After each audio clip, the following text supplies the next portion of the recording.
Hello students, last lecture में हमने right atrium के बारे में पढ़ा है। हार्ट के चेंबर्स हम लोग एक एक करके पढ़ रहे हैं। आज के लेक्चर में हम लोग डिटेल में डिस्कस कराएंगे हमारे राइट वेंट्रिकल का। ठीक है, जैसे हमने राइट एट्रियम को देखा और उसके बाद में हम लोग राइट वेंट्रिकल देखेंगे। तो पहले हमारा right side of the heart ये कवर हो जाएगा, उसके बाद में फिर हम लोग लेफ्ट एट्रियम और लेफ्ट वेंट्रिकल के बारे में डिटेल में पढ़ेंगे। क्योंकि ऐसा पढ़ने से होगा क्या कि हमारे पूरे जो चारों चेंबर है वो डिटेल में हम लोगों को समझ में आएंगे। उसका एक दूसरे के साथ क्या क्या कोरिलेशन हो सकता है वो भी हम लोगों को यहाँ पर समझ में आ जाएगा। उसके साथ साथ हम लोग जैसे कि इसका एक्सटीरियर हम लोग देख रहे हैं, उसके बाद में उसका इंटरनल स्ट्रक्चर भी हम लोग एक एक करके पढ़ रहे हैं। तो इसकी वजह से हो क्या रहा है कि जो हमारा हार्ट का एग्जैक्टली स्ट्रक्चर है हम लोगों को एक्सटर्नली भी पता चल रहा है और इंटरनली क्या क्या स्ट्रक्चर यहाँ पर प्रेजेंट होते हैं और ये हमारा हार्ट कैसे फंक्शन करता है, कैसे एनाटॉमिकल स्ट्रक्चर यहाँ पर प्रेजेंट होते हैं, ये सारी जानकारी हम लोगों को ये डिटेल में लेक्चर लेने की वजह से समझ रही है। ठीक है, तो आज के लेक्चर में हम लोग डिस्कशन करने वाले हैं राइट वेंट्रिकल का। अब जब हम लोग देख रहे थे कि हमारा right atrium of the heart है वो हमारा राइट अपर चेम्बर बना रहा है, तो राइट लोअर चेम्बर जो है वो हमारा राइट वेंट्रिकल बनाता है। लेकिन जब हम लोग हार्ट की पोजिशन देखते हैं तो एक्चुअली में जो एंटीरियर सरफेस है तो एंटीरियर सरफेस का 2/3 पार्ट जो है वो हमारा राइट वेंट्रिकल बनाता है। ठीक है, जब हम लोग इसके बॉर्डर्स और सरफेसेस देख रहे थे उस समय पे भी हमने ये चीज पढ़ी थी कि जो हमारा राइट वेंट्रिकल है ये एंटीरियर सरफेस को बनाने में सबसे ज्यादा रोल यहाँ पर निभाता है। ठीक है, इसका मतलब है कि 2/3 पार्ट सिर्फ हमारे राइट वेंट्रिकल से बनता है।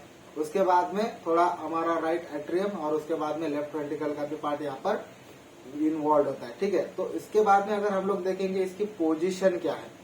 अगर हम लोग राइट वेंट्रिकल देख रहे हैं तो राइट वेंट्रिकल में हम लोगों को इसकी पोजीशन पहले पता होनी चाहिए कि एग्जैक्टली कहाँ लोकेट करता है। अगर हम लोग राइट वेंट्रिकल देख रहे हैं तो right ventricle is triangular chamber.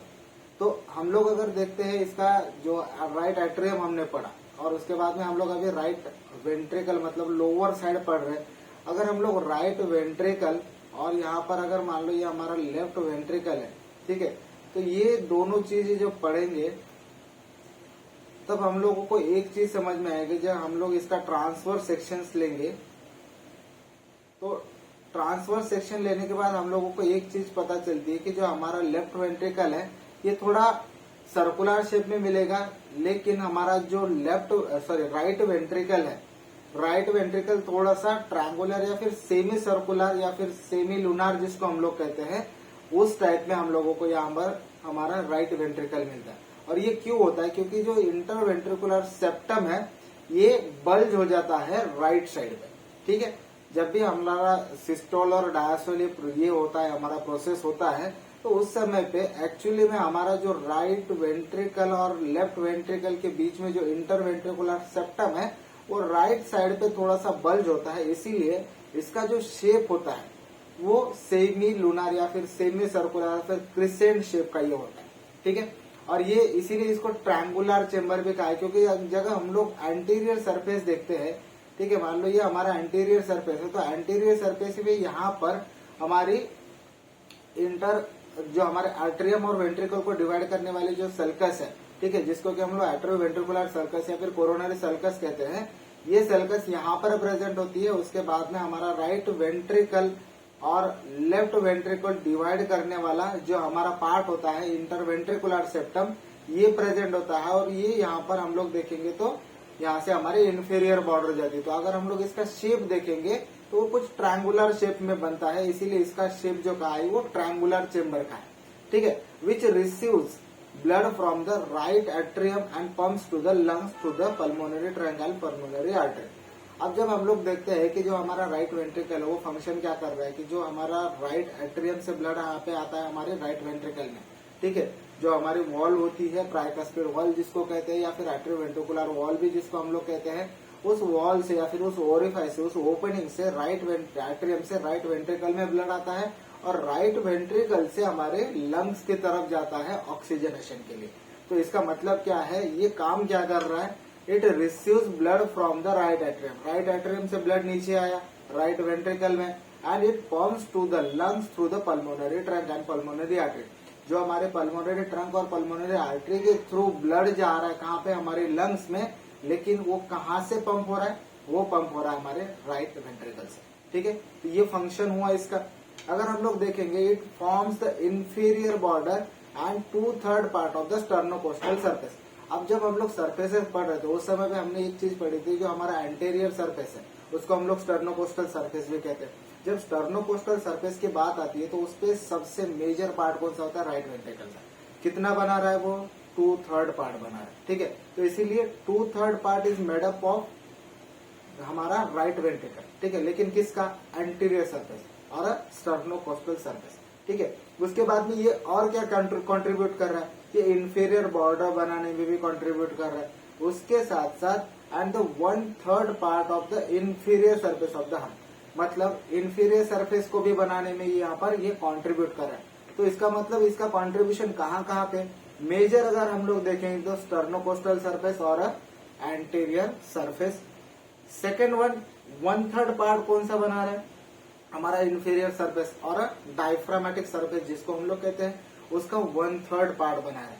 And third contribution is inferior border, ये हमारे हार्ट की इंफीरियर बॉर्डर बनाने में भी यहाँ पर हेल्प कर रहा है। तो ये कॉन्ट्रीब्यूशन हुआ हमारे राइट वेंट्रिकल का, जहां पर अब अगर हम लोग देखेंगे तो ये है हमारा राइट वेंट्रिकल, ठीक है।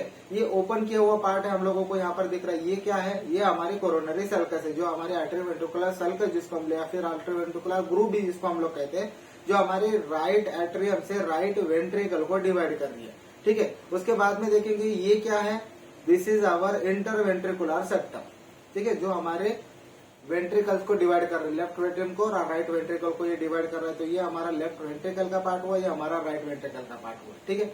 अगर हम लोग यहाँ पर इंटरनल स्ट्रक्चर्स देखेंगे तो हम लोग इंटरनल स्ट्रक्चर डिटेल में पढ़ने वाले हैं इसके इंटीरियर फीचर्स में, ठीक है। यहाँ पर देखेंगे तो इसका शेप कैसे दिख रहा है आपको, यहाँ पर, और ये थोड़ा सा कुछ ट्रायंगुलर शेप में ये चेम्बर प्रेजेंट होता है, ठीक है। ये कुछ यहाँ पर ऐसे ट्रायंगुलर शेप में ये प्रेजेंट होता है, इसीलिए इसका शेप एक्चुअली में ट्रायंगुलर का है। लेकिन इसका अगर हम लोग ट्रांसवर्स सेक्शन लेते हैं तो ट्रांसवर्स सेक्शन में हम लोगों को ये सेमी लूनार नजर आता है, सेमी लूनार या फिर semi circular, semi moon type जिसको हम लोग कहते हैं। मतलब ये जो हमारा लेफ्ट चेम्बर ये थोड़ा सा राउंड शेप में होता है, और हमारा राइट वेंट्रिकल जो है ये सेमी सर्कुलर या फिर सेमी लूनार शेप में यहाँ पर प्रेजेंट होता है, ठीक है। उसके बाद में यहाँ पर देखेंगे तो ये हमारा कौन सा सरफेस था, एंटीरियर सरफेस, ठीक है।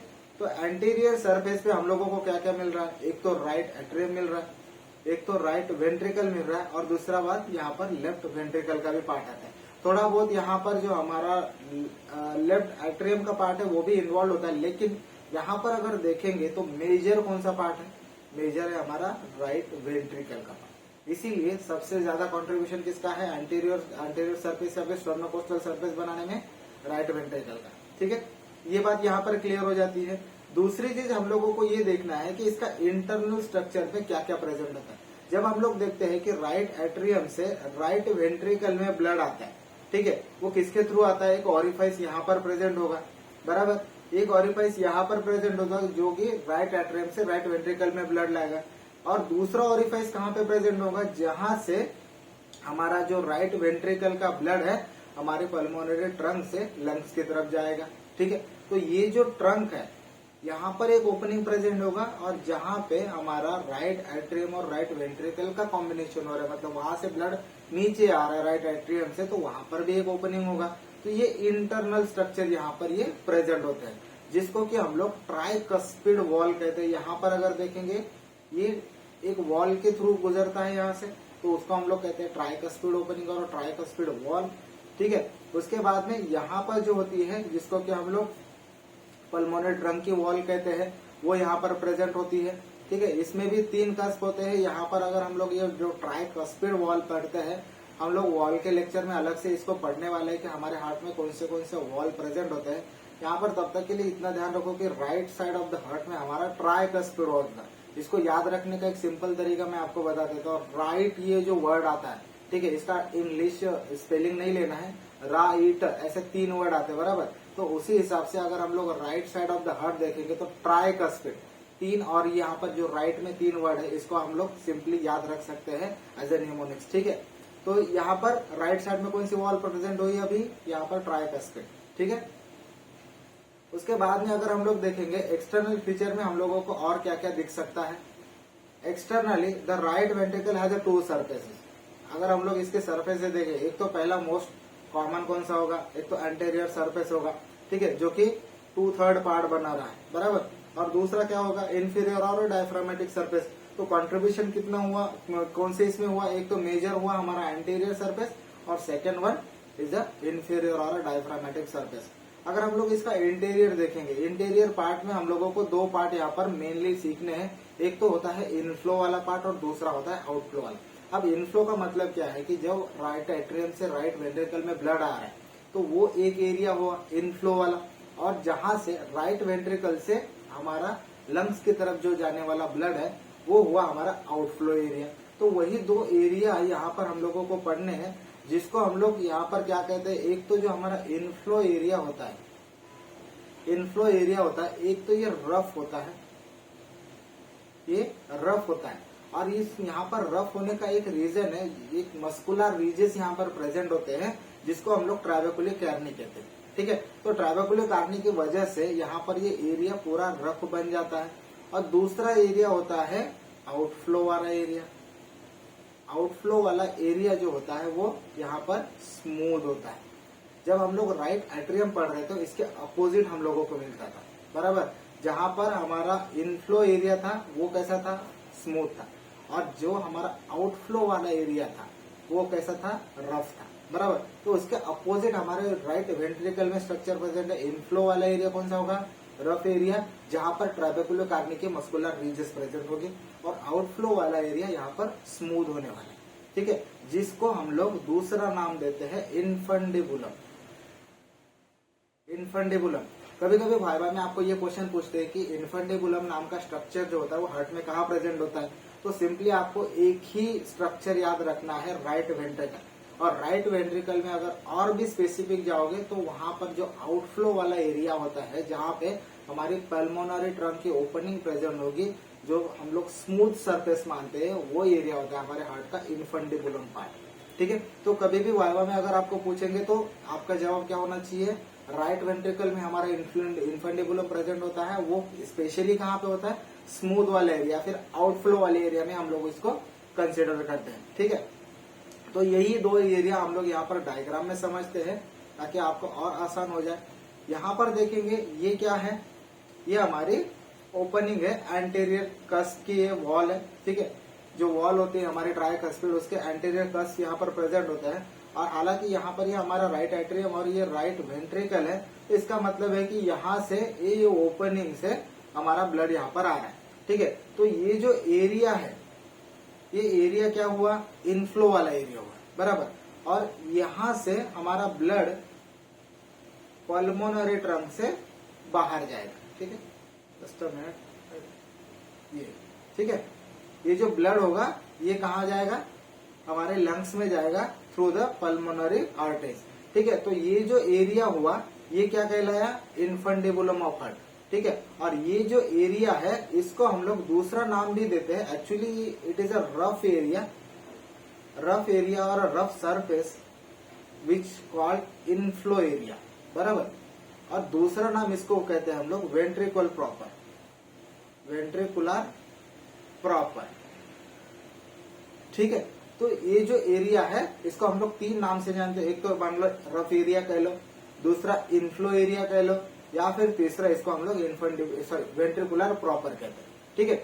जो दूसरा एरिया होता है हमारा, और ये यहाँ पर रफ एरिया बना क्यों, अगर यहाँ पर देखोगे ये मस्कुलर रीजेस प्रेजेंट है, बराबर। ये मस्कुलर रीजेस प्रेजेंट है जिसको हम लोग कहते हैं ट्राबेकुलर कार्नी। क्या कहते हैं हम लोग इसको, ट्राबेकुलर कार्नी, ठीक है। उसके बाद में ये एरिया आपको दिख रहा हो, ये कैसा है, ये स्मूथ एरिया है, ठीक है। और इसको हम लोग क्या कह रहे हैं, इनफंडिबुलम कह रहे हैं, ठीक है। और ये इसको दूसरा नाम क्या है, एक तो हम लोग इसको इनफंडिबुलम कहेंगे, इनफंडिबुलम, दूसरा इसको कहेंगे हम लोग स्मूथ एरिया, ठीक है। और तीसरा हम लोग इसको जानते हैं आउटफ्लो एरिया के नाम से, ठीक है। ये क्या होगा, एक तो इनफंडिबुलम कहो, या फिर स्मूथ एरिया को, या फिर आउटफ्लो एरिया को। लेकिन अगर हम लोग इनफंडिबुलम स्पेशली देखेंगे वो सिर्फ राइट एट्रियम के लिए वर्ड यूज होता है, ठीक है। तो इतना याद रखना। तो ये डायग्राम में हम लोगों ने अभी समझ लिया।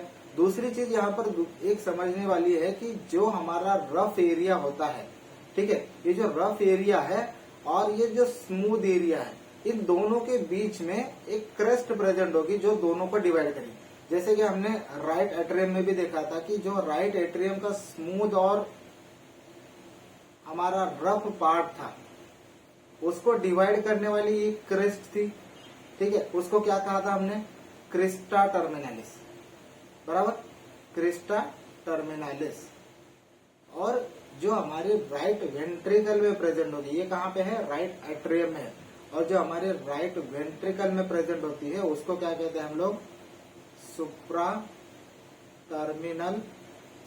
वेंट्रिकुलर क्रेस्ट, क्या कहते हैं हम लोग इसको, सुप्रा वेंट्रिकुलर क्रेस्ट, ठीक है। तो ये क्या कर रही है, हमारा स्मूथ एरिया और रफ एरिया को डिवाइड कर रही है, ठीक है। और कहाँ प्रेजेंट है, हमारे राइट वेंट्रिकल में, ठीक है।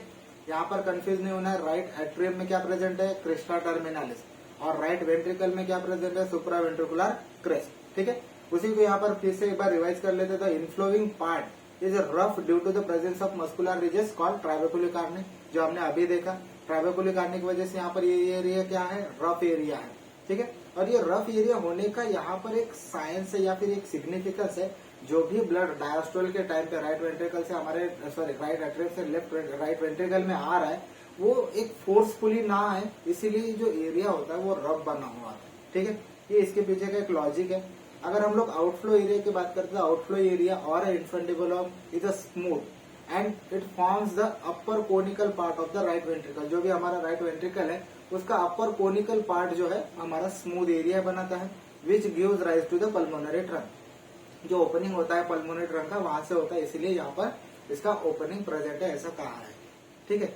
अगर हम लोग देखेंगे द टू एरिया या और the two parts which are separated by a muscular ridge, ठीक है, ये मस्कुलर रिज की वजह से एक सेपरेट होता है जिसको हम लोग कहते हैं सुप्रा वेंट्रिकुलर क्रेस्ट, और इसको दूसरा नाम भी क्या है, इन्फेंडिबुलो वेंट्रिकुलर क्रेस्ट, ठीक है।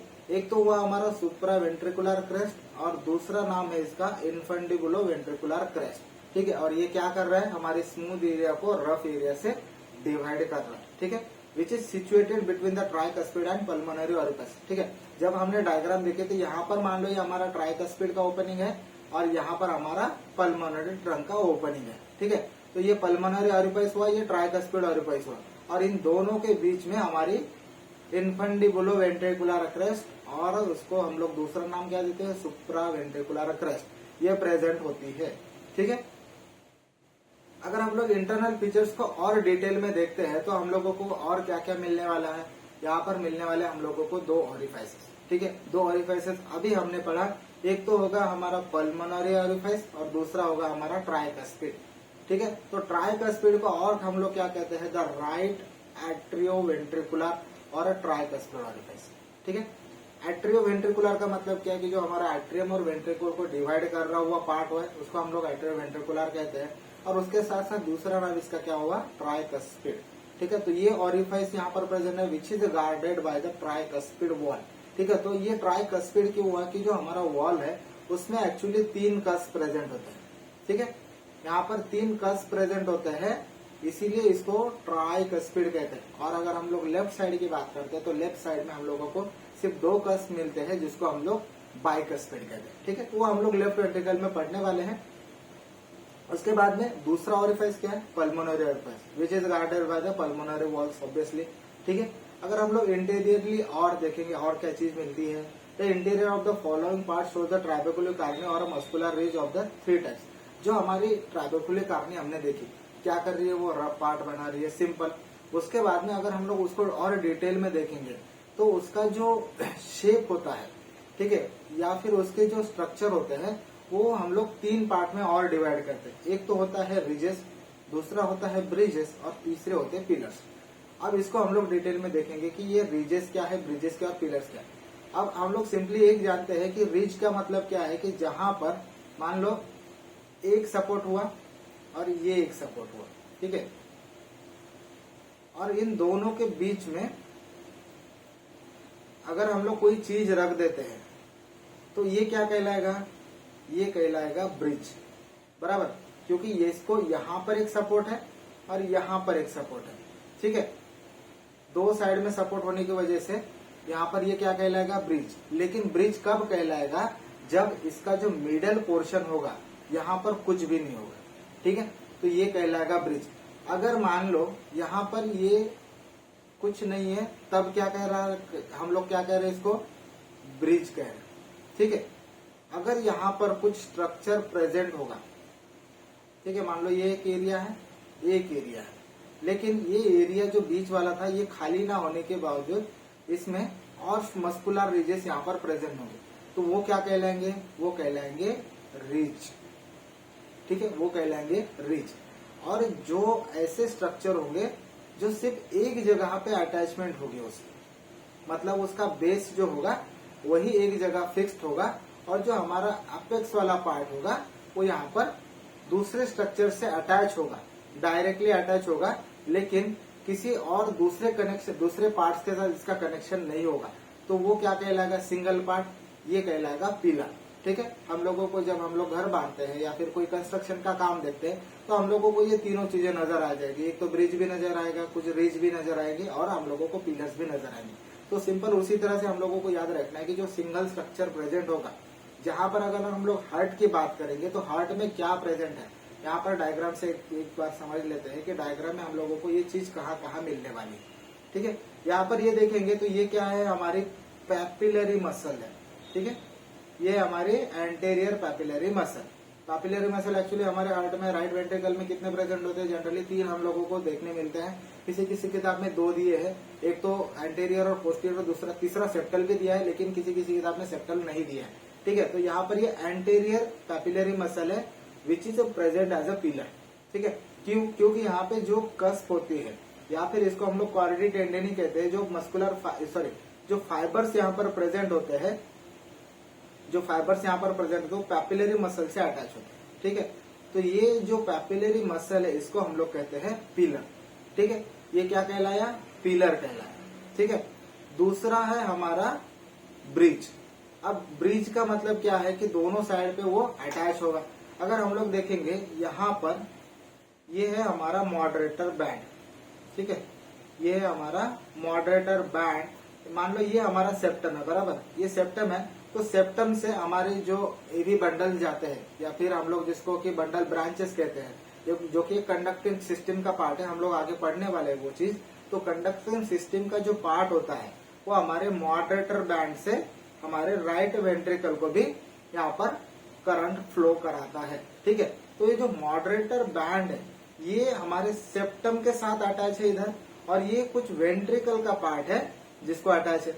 तो इन दोनों के बीच वाला जो पार्ट है ये इसका एम्प्टी होता है, तो इसीलिए जो मॉडरेटर बैंड है वो क्या कहलाएगा, वो कहलाएगा ब्रिज, ठीक है, वो कहलाएगा ब्रिज, ठीक है। अगर हम लोग रीजेस देखेंगे, जो हमारे ट्राबेकुलर कार्नी है, जो ट्राबेकुलर कार्नी है वो एज ए रीज हम लोगों को यहाँ पर प्रेजेंट होती दिखती है, ठीक है। तो 3 स्ट्रक्चर हमने पढ़े, एक तो मॉडरेटर बैंड पढ़ा जिसका अटैचमेंट अगर देखेंगे तो एक तो सेप्टम के साथ भी है और यहाँ पर वेंट्रिकल के साथ है, लेकिन इसका बीच वाला जो पार्ट है ये एम्प्टी होगा, तो इसीलिए ये ब्रिज कहलाएगा मॉडरेटर बैंड, जिसके थ्रू के हमारे एवी बंडल्स ट्रैवल करते हैं। दूसरा पार्ट हमने देखा पैपिलरी मसल का, जो कि एक एज अ पिलर काम करता है। और तीसरा पार्ट है हमारे जो ट्राबेकुलर कार्नी है, जो कि मस्कुलर रीजेस है, वो हम लोग एज अ रीज यहाँ पर कंसिडर करते हैं। तो अगर हम लोग इंटीरियर देखेंगे तो इंटीरियर में हम लोगों को इतने सारे स्ट्रक्चर एक साथ देखने को मिलते हैं, जहां पर हम लोगों ने अभी 3 स्ट्रक्चर पढ़े, एक तो हमने रीजेस पढ़े, दूसरे ब्रिजेस और तीसरे पिलर्स पढ़े, ठीक है। पिलर्स और papillary muscle with one end attach to the ventricular wall, ठीक है, जो वेंट्रिकुलर वॉल होगी वहां पर अटैच होगा, and the other end connected to the cusp of the tricuspid wall, जो ट्राइकस्पिड वॉल्स के कस्प होते हैं जिसको कि हम लोग कॉर्डी टेंडेनी कहते हैं, ठीक है। सॉरी, कस्प जो होते हैं वो कॉर्डी टेंडेन, जो कि एक मस्कुलर फाइबर्स होते हैं, ठीक है। तो फाइबर से यहाँ पर ये अटैच होते हैं, और इसका मतलब क्या है कि मान लो ये हमारी कस्प है और इन दोनों के बीच में यहाँ पर मान लो ये पैपिलरी मसल है, ठीक है, और ये पैपिलरी मसल और ये कस्प के दोनों के बीच में जो कनेक्शन है, जो कि एक फाइबरस मटेरियल से बना होता है, जिसको हम लोग क्या कहते हैं, कॉर्डी टेंडेनी कहते हैं, ठीक है। अगर हम लोग यहाँ पर पैपिलरी मसल्स देखेंगे, there are 3 papillary muscles are present in the right ventricle. First one is the anterior, second one is the posterior, and third one is the septum. किसी किसी किताब में ये 2 दिए हैं, सिर्फ एंटीरियर और पोस्टीरियर दिए हैं। सेप्टल का यहाँ पर कोई यहाँ पर मेंशन नहीं किया है किसी किताब में, क्योंकि कभी कभी ये एब्सेंट मिल जाते हैं, ठीक है। तो इसीलिए जो हम लोग एंटीरियर मसल्स पढ़ते हैं, तो anterior muscle it is the largest muscle, और एंटीरियर पापुलरी मसल जो है ये लार्जेस्ट मसल होती है हमारे राइट वेंट्रिकल की, ठीक है। दूसरी चीज क्या है, द पोस्टीरियर और inferior muscle it is smaller, irregular होती है। अगर हम लोग सेप्टल देखेंगे, sorry, septal muscle is divided into number of little nipples, या फिर कभी कभी एब्सेंट भी होती है, ठीक है। तो ये 3 मसल्स यहाँ पर हम लोगों को देखने मिलते हैं as a papillary muscle which are connected to the cusp of tricuspid wall by the tendons or a fibrous material which is called choroidal tendon, ठीक है। उसके बाद में अगर देखेंगे each papillary muscle is attached by the choroidal tendon to the contiguous sides of the two cusp, जो cusp के साथ अटैच होता है, ठीक है। The septomarginal trabecular और moderator band, ठीक है, जो हमने अभी ब्रिज पढ़ा, ठीक है, उसको हम लोग दूसरा नाम क्या देते हैं, सेप्टोमार्जिनल ट्राइबेकुलर और moderator band is a muscular ridge extending from the ventricular septum, जो सेप्टम का पार्ट था यहाँ से एक्सटेंड हो रही थी, और दूसरा कहाँ आ रही थी, हमारे base of anterior papillary muscle, ठीक है। तो यहाँ पर ये हमारा पैपिलरी मसल का बेस था, ठीक है। एक काम करके डायग्राम से इसको समझ लेते हैं कि यहाँ पर जो बेस प्रेजेंट था वो कहाँ पे था, ठीक है। देखो यहाँ पर ये हमारी पैपिलरी मसल है, ठीक है, ये एंटीरियर पैपिलरी मसल है, इसका बेस यहाँ पर प्रेजेंट है, ठीक है। ये बेस पे हमारा जो मॉडरेटर बैंड है वो कनेक्ट हो रहा है। इसका मतलब क्या है, इसका एंड, एक एंड कहाँ पे है, एक एंड है हमारे सेप्टम पार्ट पे, दूसरा एंड है हमारी जो वेंट्रिकुलर वॉल से अटैच है हमारे anterior muscle, anterior papillary muscle, उसके बेस पे इसका सेकेंड एंड अटैच होता है, ठीक है। तो ये एक प्रेजेंट होता है यहाँ पर एज अ ब्रिज, ठीक है। दूसरी चीज क्या है, it contains the right branch of AV bundle, जो हम लोग कंडक्टिव सिस्टम में पढ़ने वाले हैं कि जो हमारे बंडल ब्रांचेस होती है उसमें से जो राइट ब्रांच निकलेगी, राइट बंडल ब्रांच जो निकलेगी एवी बंडल ब्रांच की, तो उसमें हम लोग देखेंगे तो ये कहाँ से जाएगी, हमारी मॉडरेटर बैंड से, ठीक है। ये जाएगी हमारी मॉडरेटर बैंड से, ठीक है। The cavity of the right ventricle is crescentic in section, जब हम लोग पहले स्टार्टिंग में पढ़ रहे थे तो कैविटी अगर देखेंगे तो क्रिसेंट्रिक और सेमिलुनार यहाँ पर होती है, अगर हम लोग इसका ट्रांसवर्स कट लेते हैं तो, ठीक है। और ये क्यों होती है, इसका भी रीजन मैंने बताया कि forward bulge of interventricular septum, जो इंटरवेंट्रिकुलर सेप्टम होता है वो राइट साइड में बल्ज होता है और वो बेंड होता है, इसीलिए यहाँ पर जो हमारा राइट वेंट्रिकल का पार्ट होता है वो सेमिलुनार टाइप में प्रेजेंट होता है, ठीक है। अगर हम लोग वॉल के थिकनेस की बात करते हैं तो इसमें एक मेन डिफरेंस ऐसा है कि जो हमारे राइट वेंट्रिकल की वॉल होती है वो बहुत थिन होती है as compare to left ventricle, क्योंकि लेफ्ट वेंट्रिकल से पंपिंग कैपेसिटी होती है, बराबर। तो पंपिंग कैपेसिटी की वजह से हम लोगों को जो मस्कुलर ये चाहिए, स्ट्रक्चर चाहिए, वो हमारा लेफ्ट वेंट्रिकल का ज्यादा स्ट्रांग होता है as compare to right ventricle. क्यों, क्योंकि यहाँ पर लेफ्ट वेंट्रिकल का काम ज्यादा है as compare to right ventricle. ऐसा नहीं है कि लेकिन राइट वेंट्रिकल का काम नहीं है, काम दोनों का ही है, लेकिन कुछ हद तक लेफ्ट वेंट्रिकल ज्यादा काम करता है, इसलिए इसके मसल्स में थोड़ा स्ट्रेंथ होना चाहिए, शायद इसीलिए यहाँ पर जो राइट वेंट्रिकल के मसल होते हैं वो थीन होते हैं as compare to left ventricle.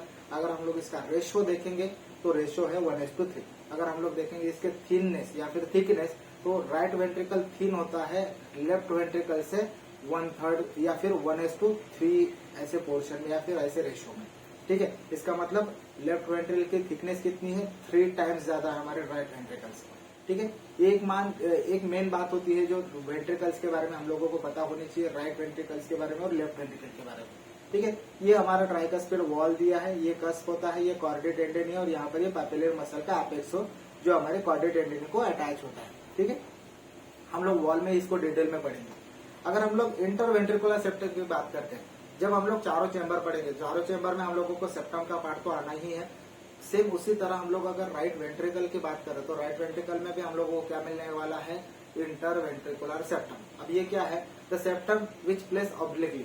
अगर यहाँ पर डायग्राम में देखेंगे हमारा हार्ट का जो पोजीशन होता है एक्चुअली वो थोड़ा ऑब्लिक है, इसीलिए हमारा जो वेंट्रिकुलर इंटरवेंट्रिकुलर सेप्टम है वो कैसा है, ऑब्लिक प्रेजेंट है, ठीक है। पहली बात तो ये हुई कि ये ऑब्लिकली प्लेस्ड है, ठीक है।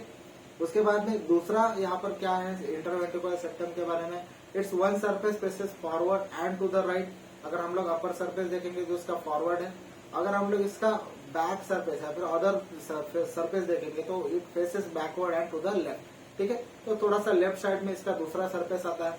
अगर हम लोग देखेंगे इसका upper part, the upper part of the septum is thin and membranes, अगर हम लोग अपर पार्ट देखेंगे उसका थिन होता है और मेम्ब्रेनस पार्ट होता है, and which separates not only the two ventricle. अगर हम लोग इसका अपर पार्ट देखते हैं, एक्चुअली में जो हमारा इंटरवेंट्रिकुलर सेप्टम है, यहाँ पर देखेंगे तो ये अपर पार्ट जो होता है वो एक्चुअली यहाँ पर राइट वेंट्रिकल को भी डिवाइड करता है, हमारे राइट एट्रियम से भी इसको राइट वेंट्रिकल को डिवाइड करता है। जो लोअर पार्ट होता है वेंट्रिकल इंटरवेंट्रिकुलर सेप्टम का, वो सिर्फ दो वेंट्रिकल को डिवाइड कर रहा है, एक राइट वेंट्रिकल और एक लेफ्ट वेंट्रिकल, बराबर। ये राइट वेंट्रिकल है और ये लेफ्ट वेंट्रिकल है, इन दोनों को डिवाइड कर रहा है हमारा लोअर पार्ट। लेकिन अगर हम लोग अपर पार्ट की बात करते हैं तो अपर पार्ट में हमारा जो राइट एट्रियम का पार्ट होता है वो भी राइट वेंट्रिकल से डिवाइड करने का काम यहाँ पर हमारा upper part of the interventricular septum ये करता है, ठीक है।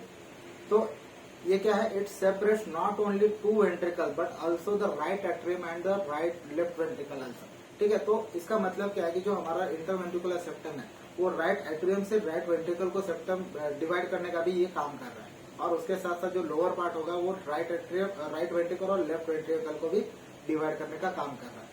The lower part is a thick muscular and separate the two ventricle. अगर हम लोग लोअर पार्ट देखेंगे तो वो थोड़ा सा थिक होता है, मस्कुलर होता है and separates the two ventricle, दो वेंट्रिकल को ये डिवाइड कर रहे हैं। Its position is indicated by the anterior and posterior interventricular group. जो हमने एक्सटर्नल फीचर्स में पढ़ा था कि जो हमारा वेंट्रिकल का पार्ट होता है या फिर एक्सटर्नल फीचर्स में हमने एक चीज पढ़ी थी कि एक इंटरवेंट्रिकुलर ग्रुप प्रेजेंट होती है जो कि एंटीरियरली भी होती है और पोस्टीरियरली भी होती है। मतलब अगर हम लोग इसका पोस्टीरियर या फिर बेस पार्ट देखेंगे तो एक इंटरवेंट्रिकुलर ग्रुप या फिर सल्कस हम लोगों को मिलती है जो कि एंटीरियरली भी प्रेजेंट होंगे और पोस्टीरियरली भी प्रेजेंट होंगे। तो इन दोनों को जो जोड़ने वाला पार्ट होगा या फिर जो उसका सरफेस मार्किंग होगा वो क्या इंडिकेट कर रहा है, वो इंडिकेट कर रहा है हमारा इंटरवेंट्रिकुलर सेप्टम, ठीक है, या फिर इंटरवेंट्रिकुलर ग्रुव जो होते हैं उसी पे या फिर उसी जगह पे हमारा इंटरवेंट्रिकुलर ग्रुव भी प्रेजेंट होता है, सॉरी सेप्टम भी प्रेजेंट होता है, ठीक है। तो ये हुआ हमारा इंटरवेंट्रिकुलर सेप्टम। अब इसके बाद में हम लोग लेफ्ट एट्रियम का पार्ट आगे के लेक्चर में पढ़ेंगे। यहाँ पे हमारा राइट वेंट्रिकल का पार्ट खत्म होता है और राइट वेंट्रिकल और लेफ्ट वेंट्रिकल के बीच में जो हमारा मेन डिफरेंस होता है वो हम लोग लेफ्ट वेंट्रिकल के लेक्चर में पढ़ेंगे, ठीक है।